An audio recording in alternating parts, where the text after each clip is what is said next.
So as I walk sometimes to go to the pizza place down this way, right by Niceville High School and Ruckle Middle School, I often think to myself, you know, these schools are always talked about as being pretty old, and there was even an Instagram account on Instagram that was called Niceville High School Mold at one point, so pretty old. But I didn't know what to compare it to. Like, what is old for a high school, and how bad of a shape are our high schools in relative to other schools in the country? So did a little digging, and this is what I found out. But before we get into all that, let me tell you a little bit about Niceville realtor Cindy Zimmermann. Cindy Z sells homes.com. She's a sponsor of our shows and our content here on Mid-Bay News, and she's an excellent realtor, knows everything about the Niceville real estate market. So if you are on the hunt for a home, or if you want to sell your home and move to your next duty station or something like that, give her a call or check her out, cindyzsellshomes.com.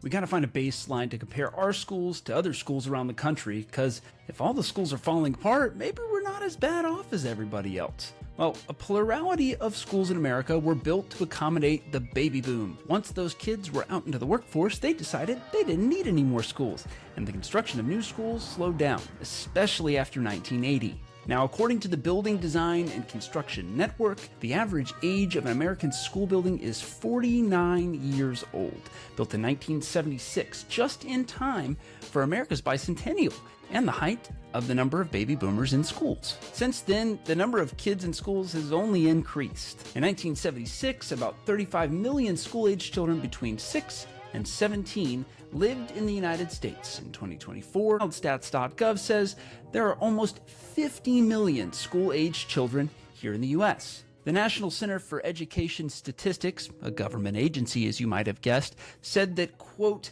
after 40 years, a school building begins to deteriorate rapidly, and after 60 years, most schools are abandoned. Bottom line, there are a lot more kids in the U.S. that need to go to school, and there are just fewer schools per child to educate them. The average age of schools is much older, and that's just simply because we haven't built many since the 80s. Now that we got all that background out of the way, how old exactly are schools in Okaloosa County? If you peruse the property appraiser's website, as I know many of you do, there are two ages for each piece of property listed: the year built and the effective year built. Year built is simple enough. It's the year that they decided to build it. According to the Broward County property appraiser, the difference between the year built and the effective year built is that, quote, the effective year is the year the property was significantly renovated or remodeled, end quote. We're using the effective year dates to determine how old these are because that feels more fair both to the school district and to you who's watching this, because that's about how old these buildings are. I mean, you look at the White House is 250 years old, still looks pretty good. It's because it's been taken pretty good care of. The average school site effective age for schools that we could find here in Okaloosa County, and that's most of them, we lost a couple in the mix, is 49.7 years old. The area with the youngest schools is Destin. On average, the two county-owned schools are 38.5 years old. Fort Walton Beach has the oldest schools in the county and the most schools. Their 14 facilities are, on average, almost 54 years old. There isn't a ton of variation in the ages of schools based on location. Fort Walton Beach, 53.86 years if you want to be specific. Crestview, 43.63 years old. Niceville, 47.86 years old. Destin, 38.5.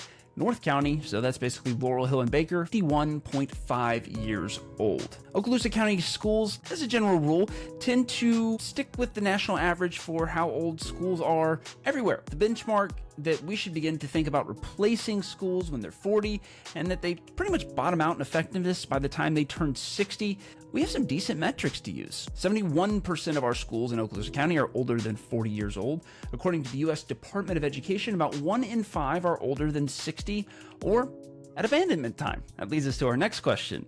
What does it cost to replace a school, and can we afford it? Well, the answer is kind of complicated, but we have some rough estimates that we can share with you based on some actual data. So it's not just a wild-ass guess, it's scientific-ish. The Florida Department of Education released data from 2022 that gives us a total of 3 averages. Each number is the cost of a school building split among every student that it houses. This allows us to get a basic idea of what it would cost to replace a school that fits the number of students at that school. Total cost to replace Okaloosa schools over the age of 60 years old with this metric is about $75 million, plus the cost of Silver Sands and Richburg, the schools for special needs students. Cost to replace all of the schools over the age of 40 is $684 million.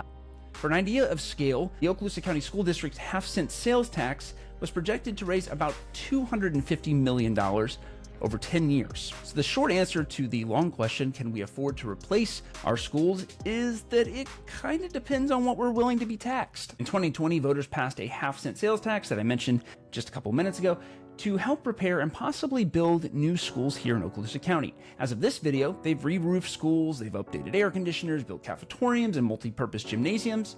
The district even announced the construction of a new school in Crestview, Northwood High School. If they want to replace the number of schools that are in the later stages of middle age, they may need to consider additional property tax or another optional sales tax to cover it. Doubling the amount of revenue from the half-cent sales tax would get us roughly 2/3 of the way to replacing all of the schools over the age of 40. But if we were to vote tomorrow on another half-cent sales tax to supplement the one that we already have, it would end in 2035, and that is when all but 4 schools would be older than 40 years old here in the district. Don't forget that more people are moving here all the time. Since 1980, population in Okaloosa County has doubled. At the same time, we've gone from 25 schools to 34 schools, which is a 36% increase. So we're cramming a lot more kids into a lot fewer schools per kid. Ultimately, it comes down to you and me, the taxpayer, to determine whether or not we care about this, and we're going to do something about it. At a recent meeting I had with Superintendent Marcus Chambers, he said that he's going to be hands-off and leave it to the taxpayer to determine whether or not they want to have another half-cent sales tax added onto the first one, or if they even want to renew this first one. So balls in your court and my court to determine whether or not we want to have schools that are not falling apart. All right, so did you like the video that we just edited and put up on whatever video platform you're watching? We hope you did. And if you did, please consider giving us a like or subscribe to our channel and tell your friends and family about us so that we can get local news to you and the other people here in our community. And always check out midbaynews.com for our newsletter, our phone app, and the other things that we offer to get the news directly to you for free every day. midbaynews.com.